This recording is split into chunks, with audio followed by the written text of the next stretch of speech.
Hi, and welcome to episode 7 of Let's Make a Game. We are making Off and On Again. It's a simple puzzle game of toggling lights, and we are more than a fifth of the way through a 25-hour, 25-episode project. So, right now, we are here in our planning document. We have been taking notes and keeping track of our tasks and goals throughout the process. And today's goals are slightly less on development and more on some of the setup and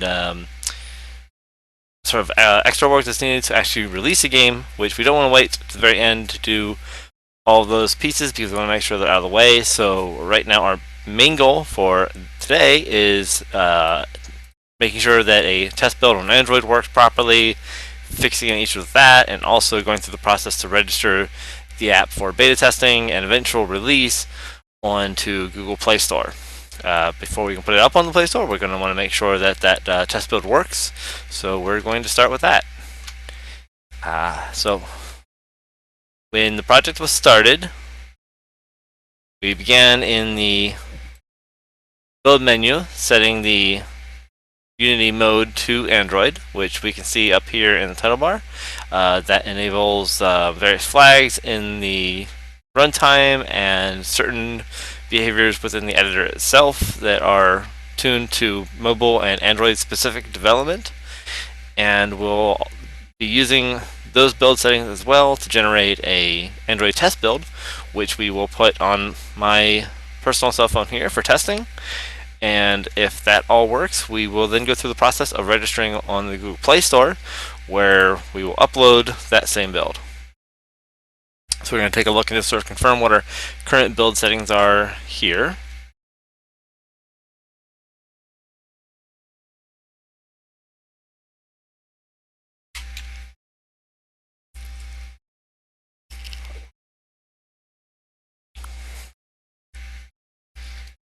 And we're also going to confirm some player settings, and this has to do with the runtime player, not the human player.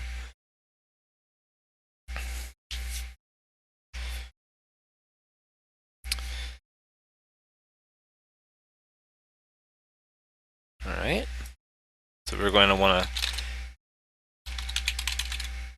enter in a bundle identifier as sort of name here. So this is sort of your domain name backwards, including the name of the application or game.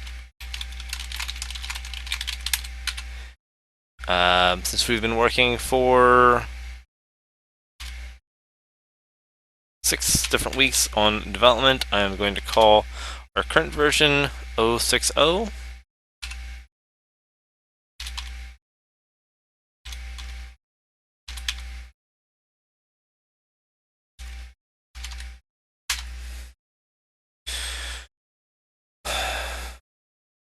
And I'm not concerned about supporting anything before, say, 4.0. I believe that a higher Android minimum version will increase some performance options available, so I always kind of move that up to whatever I'm comfortable with.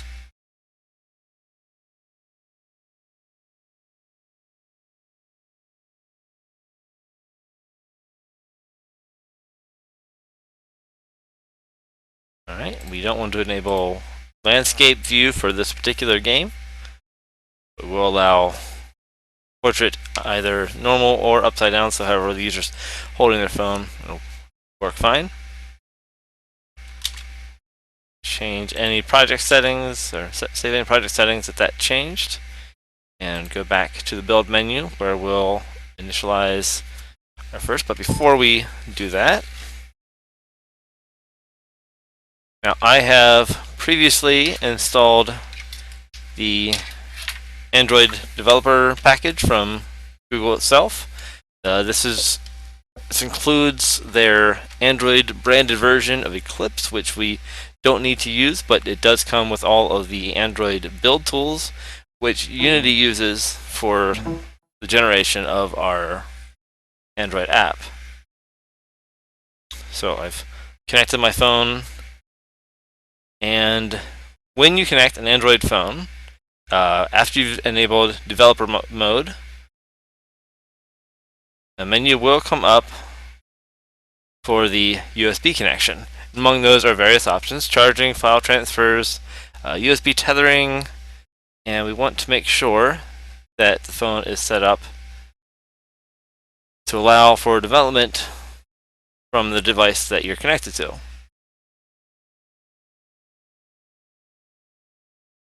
We make sure that we have enabled USB debugging, which we have.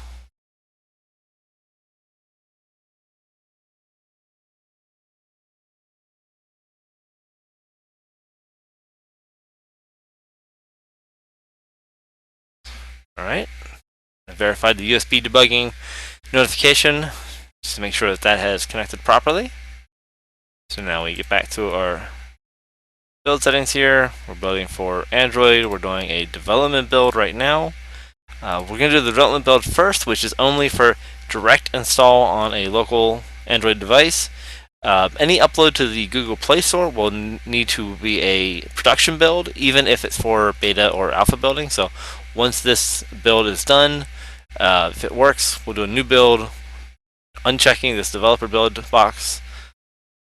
So you can build and save the APK generated, or you can directly build and run, which will copy the application directly to the currently connected phone and initialize it running immediately. And that's what we're going to do.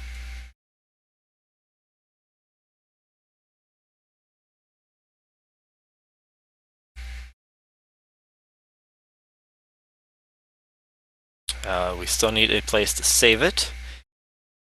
So this build will create a saved APK on the local machine and move that copy onto the phone, but because it saves a copy before moving it to the phone, you can still manually install that on more test devices or reinstall it later if you need to.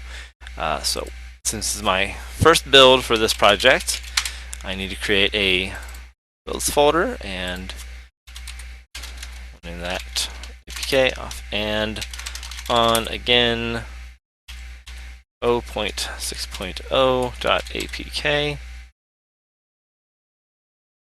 We'll mark that as a dev build in the file name so that when we make our non-development build after this, we can distinguish between the two.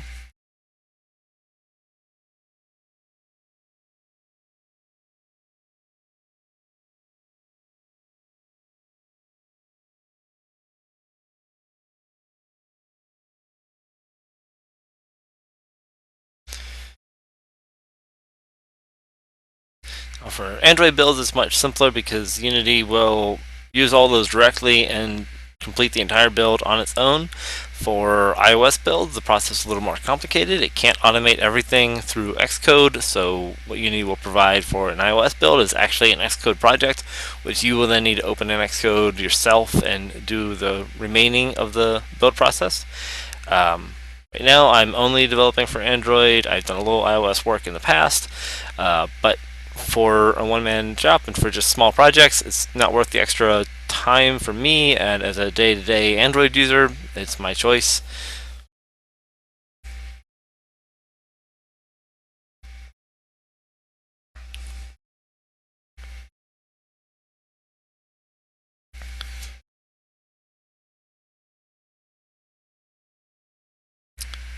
And you can see there in the progress window for you that it was detecting a connected device, and seems like it has found my phone and will be ready to run it as soon as the build is complete. That process is still running.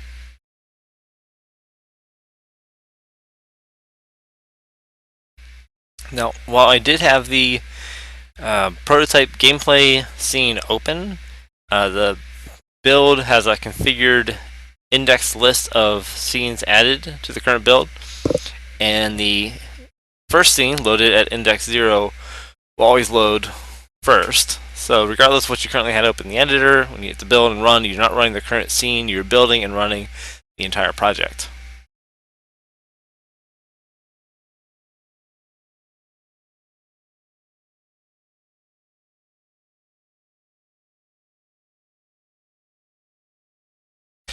I think an important part of doing this 7th out of 25 episode on doing this sort of test builds, registering on a app store or place to put the final product.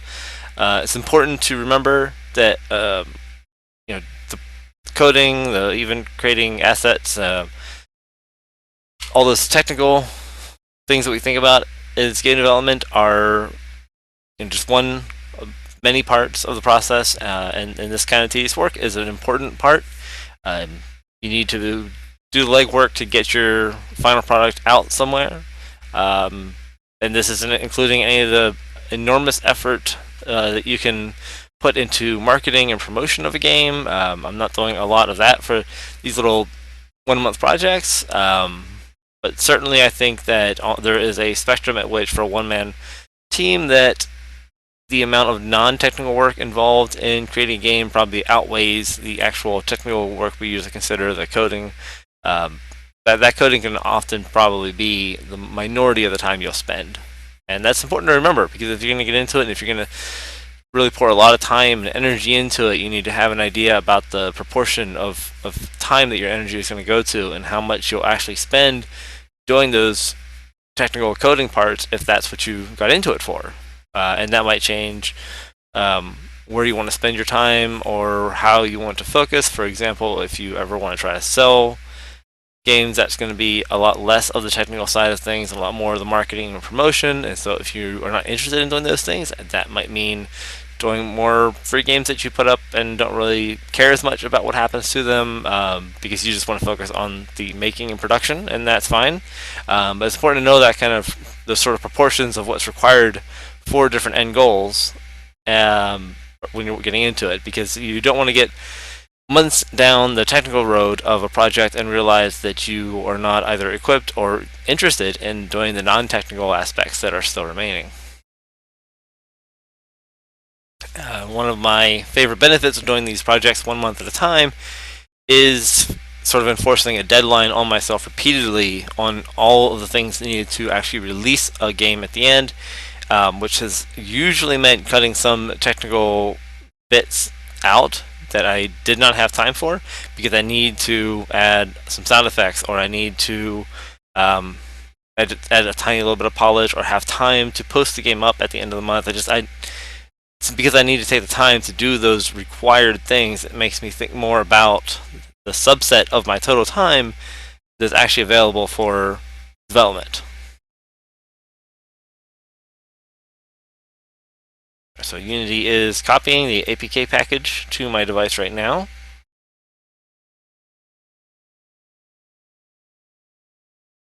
Sometimes this process is pretty quick, and sometimes it takes a little longer than expected. The Unity builds can be a little bit large compared to a native app.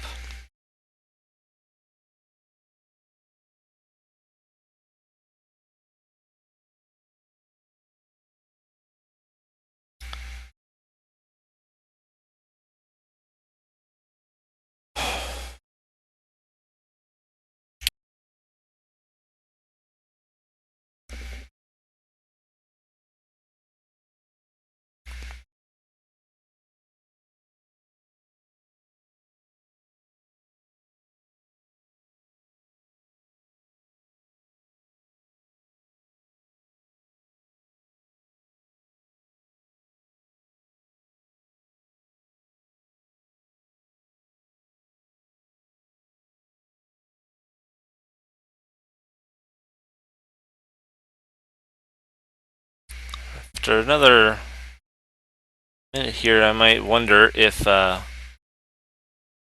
anything amiss with this process.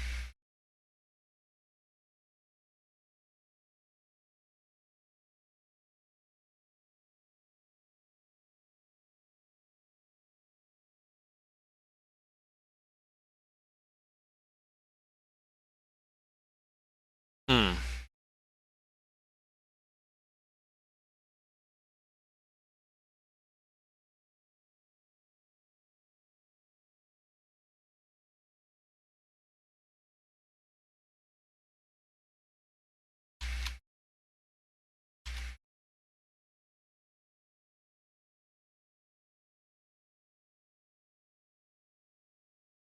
Going to check out the build folder, and at this point, as long as the build has been made, I may skip Unity installing and running the app for me.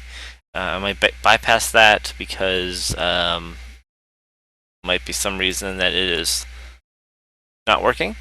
So I'm going to make sure before I stop the build process that it has successfully saved the APK file so that I can still utilize that.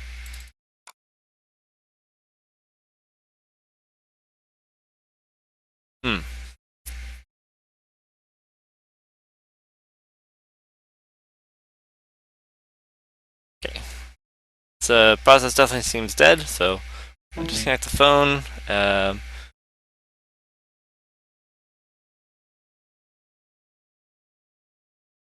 Right.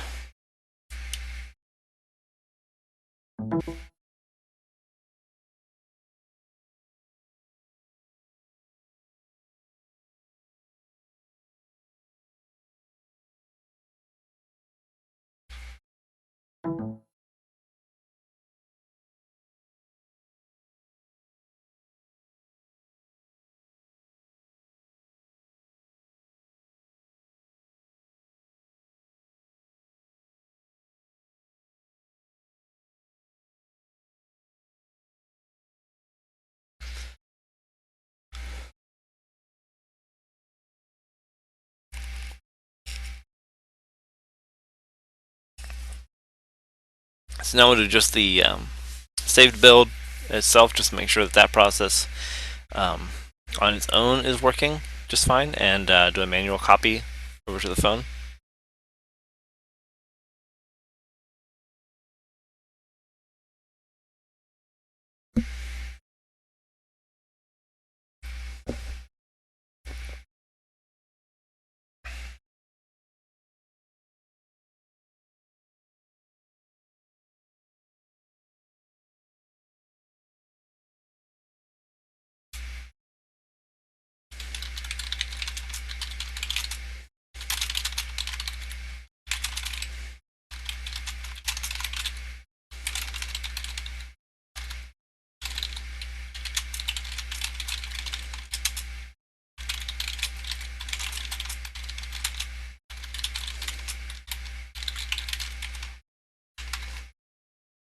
Okay, so here is our APK, which I want to copy over to the phone. So I'm going to open up a second navigator or explorer window here, just so that I can find my download folder. I'm just going to copy it directly over to the phone.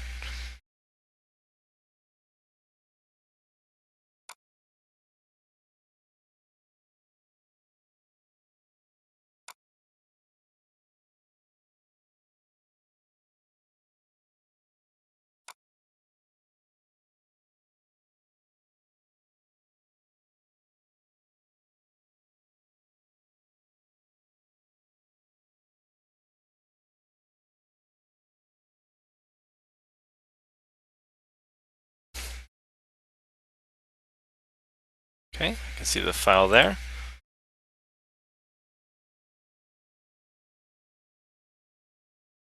Check out my downloads folder now. See if it appears here with my regular downloads.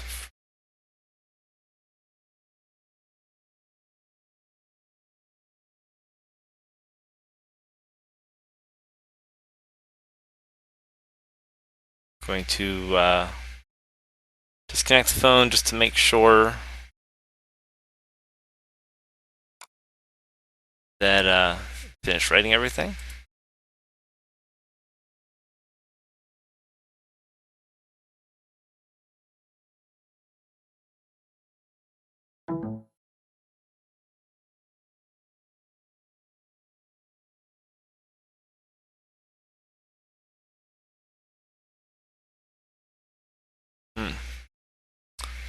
File is not showing up, so I'm going to try that again.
new file is not showing up here. I'm going to guess there's some kind of registration process involved with downloaded files, and it's not reading directly from the folder, which would explain why it's not seeing files that I've myself copied there.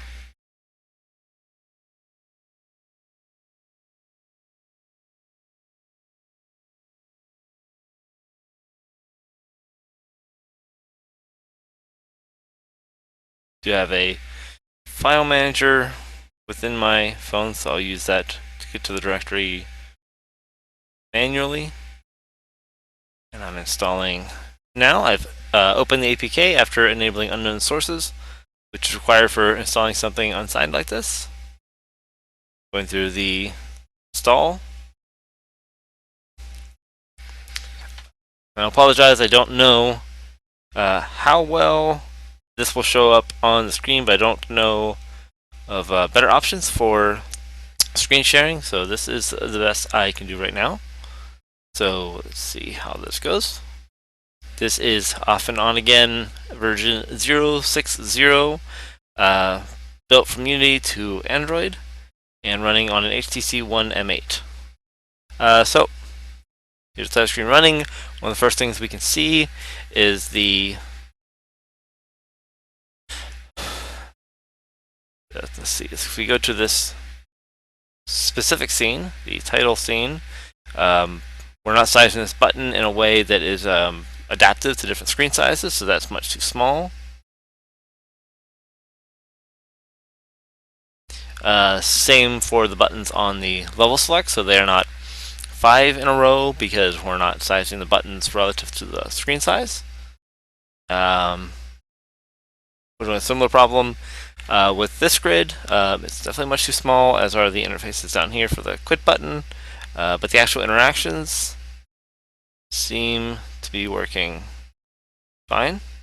Although, we can see that the levels are all blank, so we're not actually loading our level data, which means it's probably not being included in the builds. So we're going to go ahead and enumerate the issues that we found there.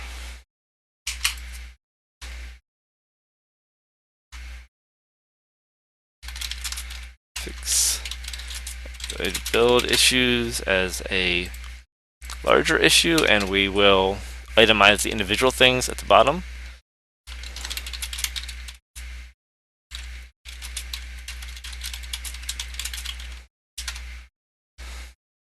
The title screen button was too small. We're also going to go ahead to the credit screen and just see.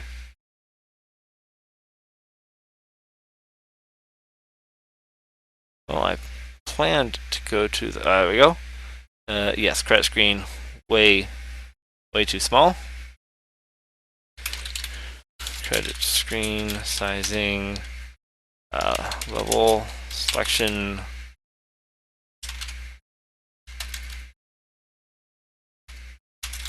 Buttons are too small, and they're not a grid.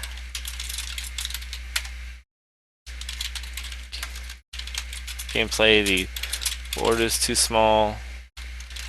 Also, in the gameplay screen, the quit is too small.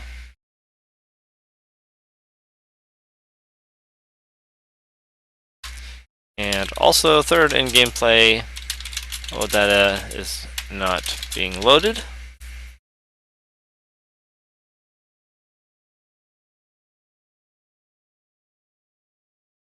Alright, and I think that I want to look at that level data issue first.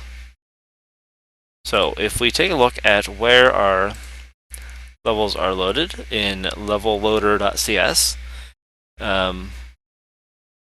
we'll remember that the levels are stored in a set of JSON files. We haven't committed any of our levels yet, we're keeping them separate from code, but we can see them here in asset levels.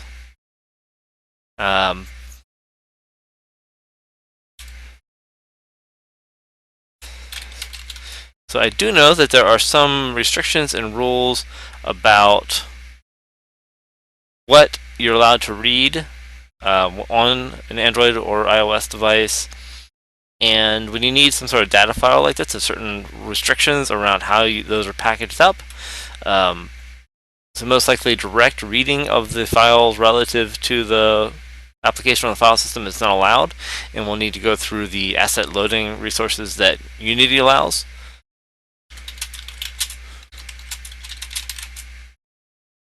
So what we want to learn how to do is read a text file from the resources asset folder.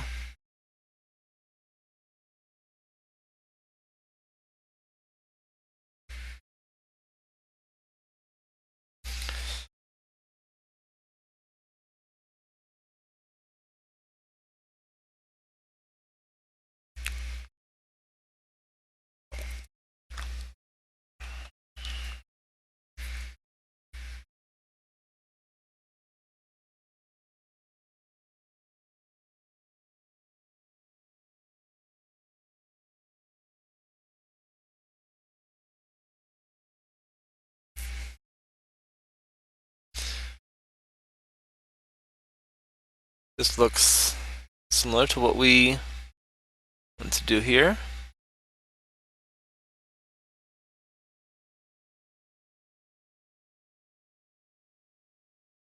Find our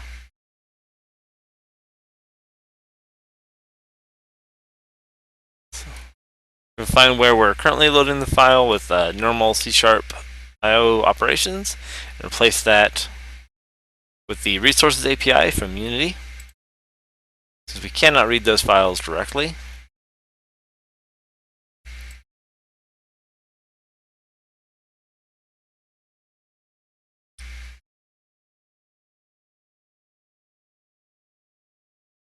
Here we're reading the file ourselves, and that's not going to work.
We convert that to text asset type. Of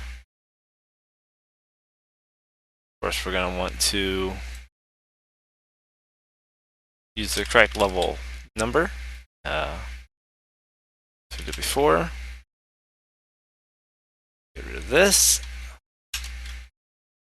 We still need to figure out how to read from this, the way we would from a file.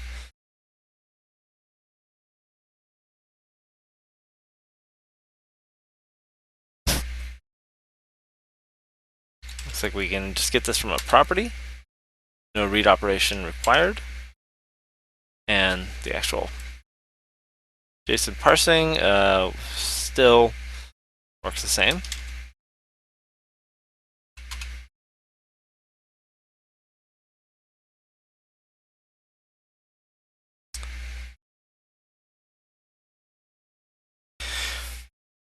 Okay, so while the change we're making is related to the way we were loading levels not working on the phone, we can still test these in Unity itself, because the method we're replacing it with should work in both circumstances.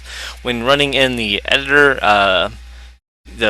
your code essentially has the same rights and access as Unity itself on your local machine, and so there are many things that you'll have permission to do as a PC process that you do not have permission as a mobile app, where things are much more sandbox and controlled. But loading the level data through the resources should work in the editor just as well, so we'll be able to test it here before we go through the process of another build.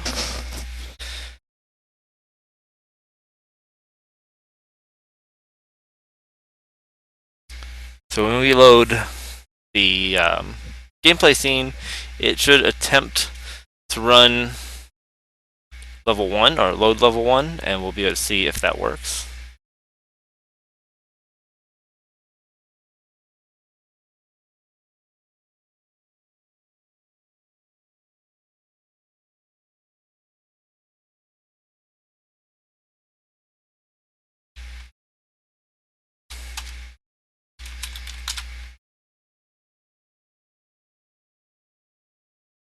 Definitely got that wrong, which is a big surprise, since sort of some educated guesses about a few of the details. So let's see.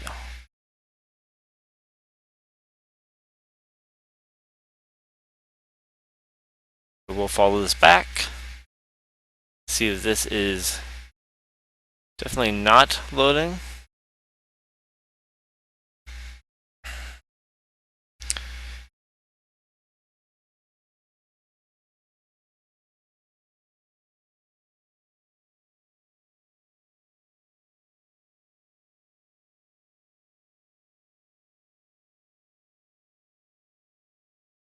Okay, I believe the detail that I'm missing of the text assets are sort of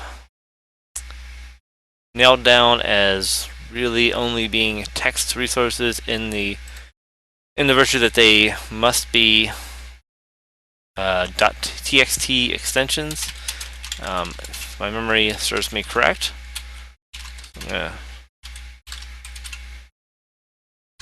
Let's see if that makes a difference here. If I copy one of these JSON files, well, still it'll be a JSON file. The extension will just sort of fairly annoyingly not be necessarily correct. I believe this is though how Unity knows which resources are which file types, which it needs to know for understanding how the asset loading works.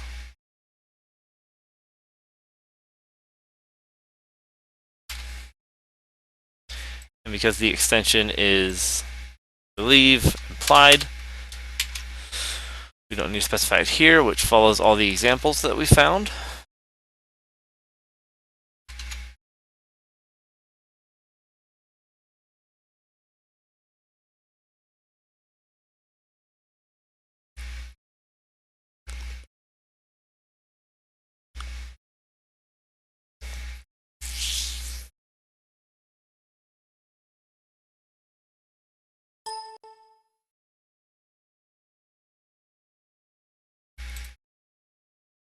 So we'll try this again, see if that tweak has helped.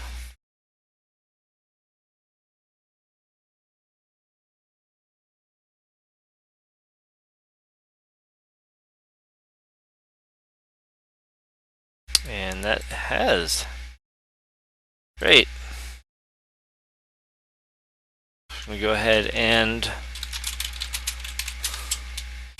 use resource dot load for level data loading.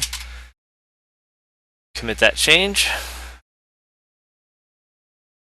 But we don't want to test another build on here just yet, as we do have several other issues that we want to resolve, most notably the spacing issues.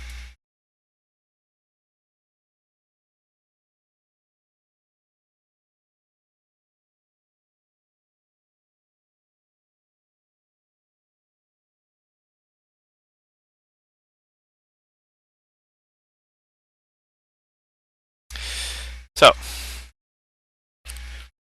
in the editor here, we can specify that we want to see simply a portrait, of which will be in the native resolution or landscape, of course, though we're not supporting that for this game.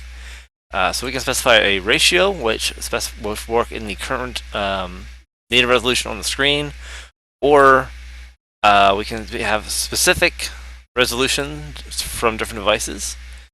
And this is probably the closest to the phone. Definitely demonstrates the sizing differences, so we can use this to demonstrate that at these different resolutions, we're not consistently sizing in terms of being relative to the screen, and that's what we want. So we're going to use this 800 by 1280 portrait to test that our layout rules are more correct than they have been, which means we don't want to be sizing them in this relative fashion.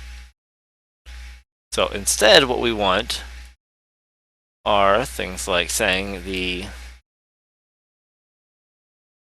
anchors are relative. Anchors are relative to the bounds of the parent object, and the sizing of everything of the object itself is then relative to its anchors.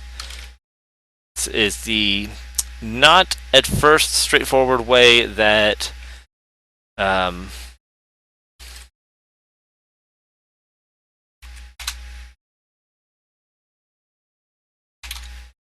that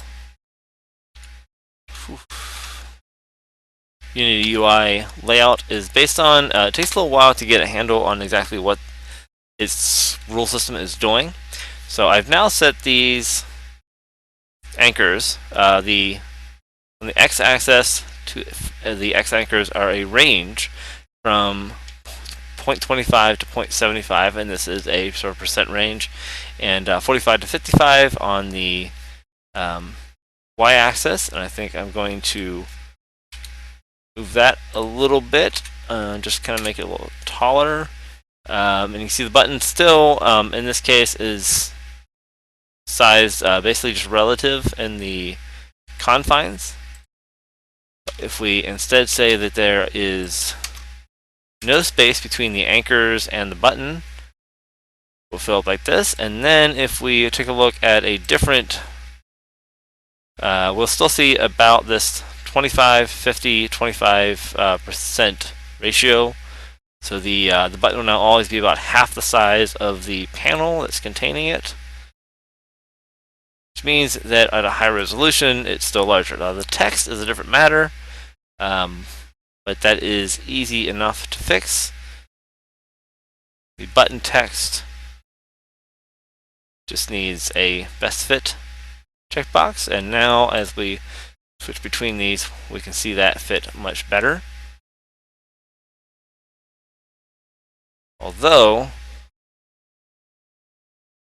you do want to add a little bit of spacing on the top and bottom and make sure that at a low resolution, that text won't grow to fill up far too much of the space.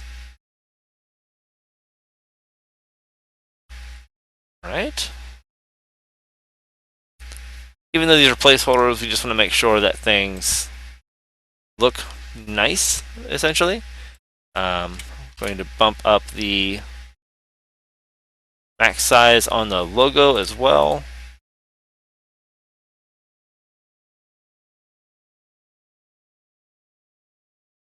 As long as we have a way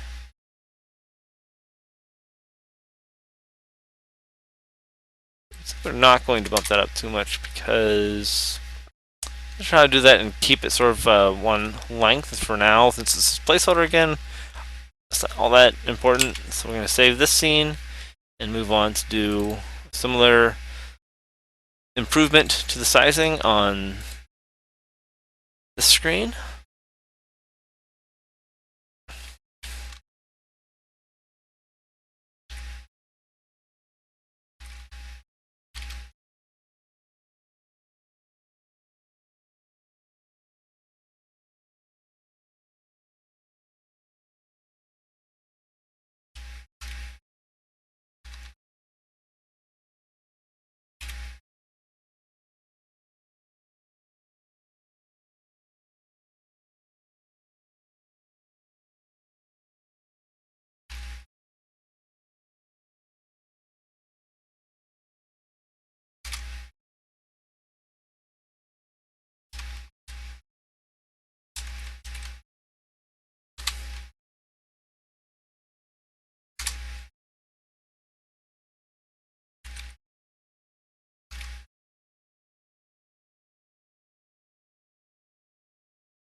looks better too. I'll move on to the level select, which we also need to fix sizing issues on. In this case, to test this, we need to see what it looks like with all the buttons in place.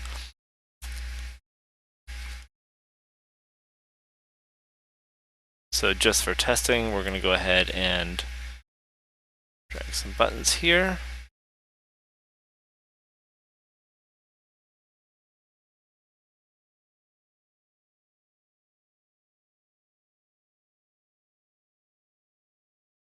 You can already see this higher resolution, how much smaller these buttons are than they were in the other version.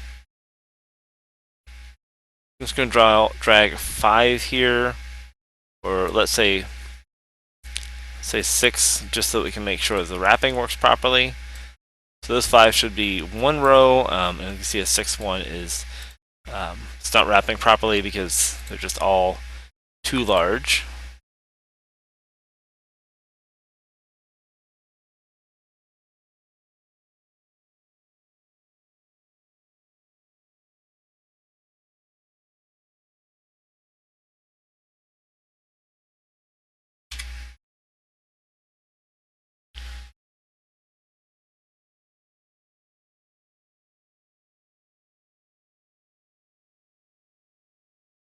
Alright, so this grid layout seems to be requiring us to control the size of the grid's children in pixels, which is definitely not what we want. So let's see if we can find a better way to do this or suggestions on this issue. Good. I'm sure this is a common issue you run into when using this, so we're going to want to see if there's some way to go about it.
Looks like that's not something the grid layout does by itself, which is certainly unfortunate and probably means a larger change required to make this work both for the level select screen and also for the gameplay screen. So we're going to be looking at alternative ways to accomplish this.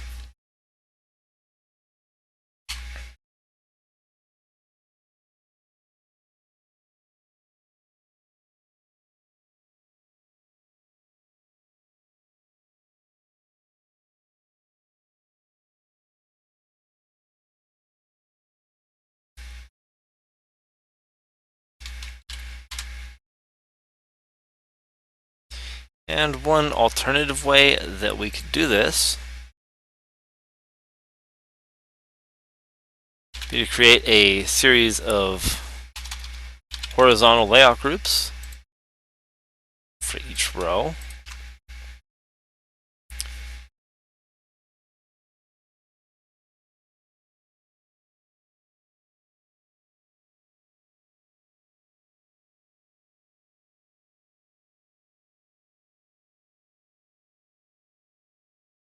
And then if we'll create 5 of rows,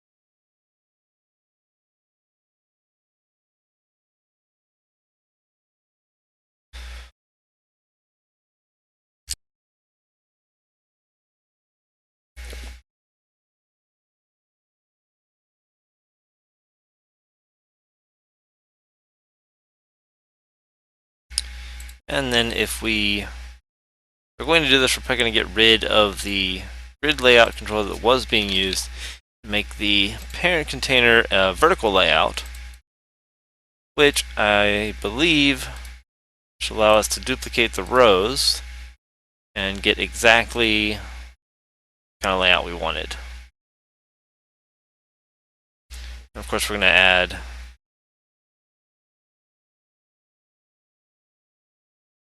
a few spacing rules to each of these.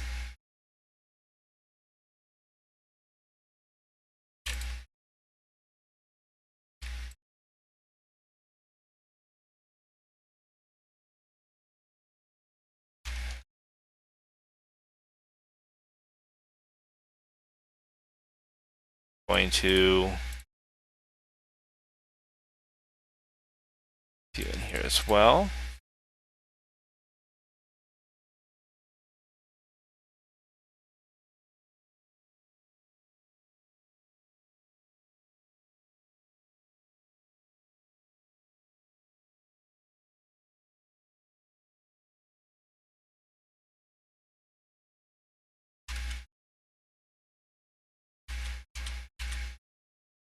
Now, to control spacing or padding for individual elements in a particular vertical or horizontal layout group, we need those to be given the layout element. So actually, no, that is not those behaviors fly. So I'll take another look at the rows themselves. The spacing should be what's in between. I want the spacing to be double here.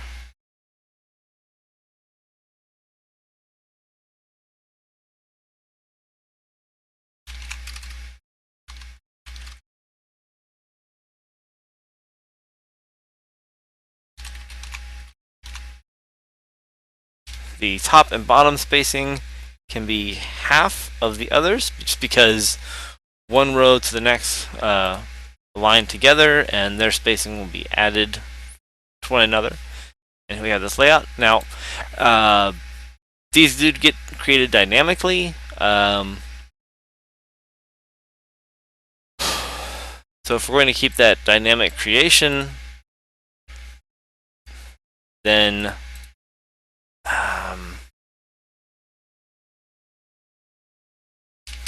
we're going to have to change how they're created. But a much simpler solution is probably going to be just to rename these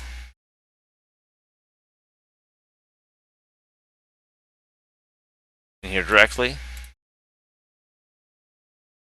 Putting all these up because we're going to go through and change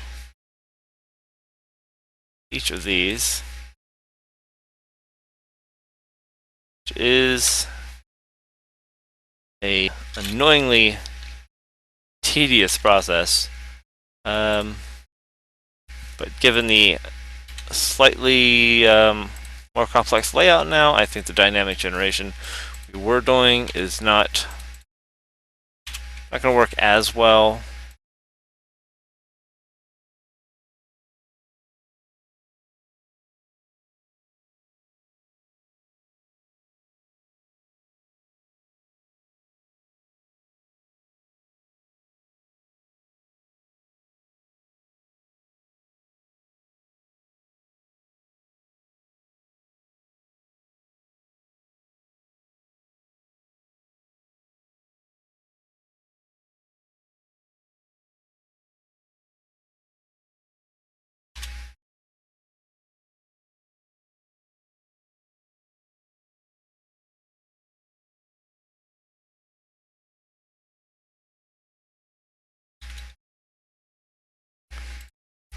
And also, to better support this larger layout,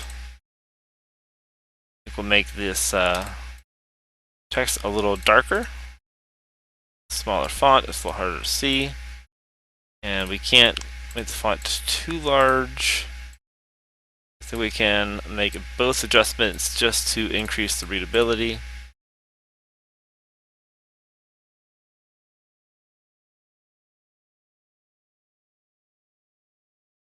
increase the maximum font size just a little bit. We'll darken the font just slightly. We'll save this and also remove the dynamic loading and numbering of the level selection cells, since we no longer need that. Don't need that because we are doing it ourselves, but we will need to still disable all of the proper selections. So we are going to walk over everything with a level loader button. I'm going to change how this works, just to make sure that we're enabling the right ones. So we no longer are doing the creation, we're just going to step over the level loader buttons that already exist.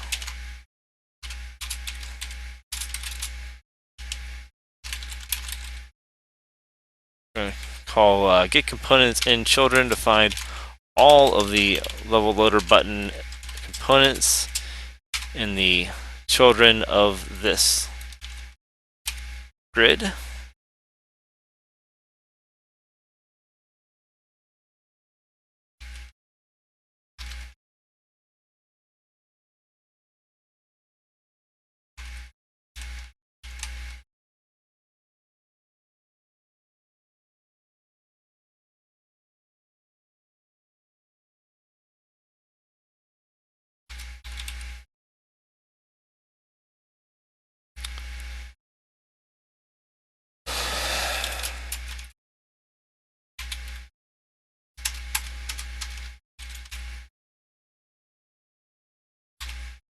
So for each of these,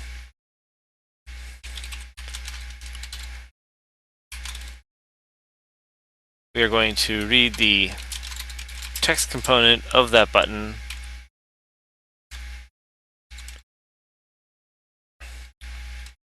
and we're going to parse that in order to get the number of that button, which we can test out now. So this should behave as did before, but now it's no longer dynamically generating the buttons. And also with improved screen resolution independent layout rules.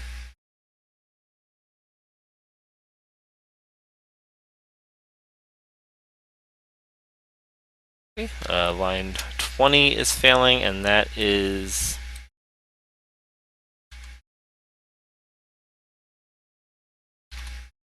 okay. So we can't get the text component directly from the level loader button because it is a child. So I have to get component children, return the single text component from either itself or its children, and there should only ever be one.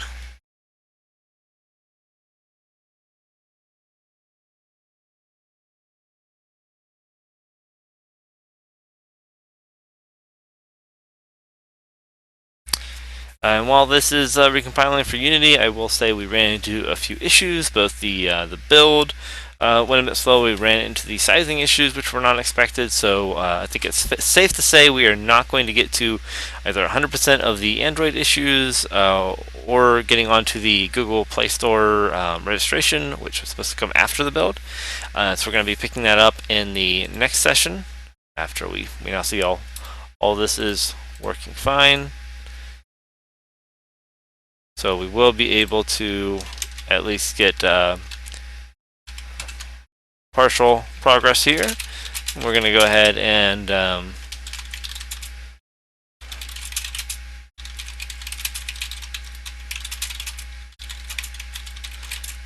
commit our current changes. We've updated the layout for resolution independence for the title screen, the credit screen, and the level selection screen. We'll use the couple minutes we have left to just sort of reorder a bit of our goals here. So what have we done? We have fixed we've done the first three. We have not gotten to any of the gameplay layout issues, though we have fixed the level loading issues. And that definitely means that we are going to be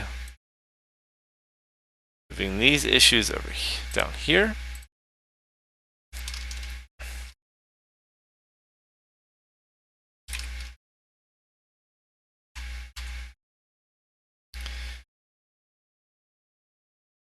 And also means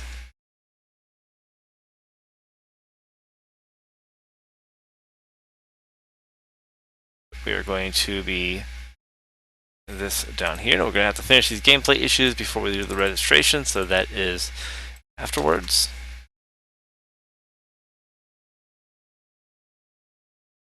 Right?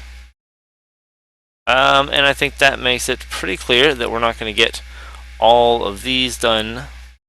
So we're going to expect to sort of shift these next two sessions down a bit.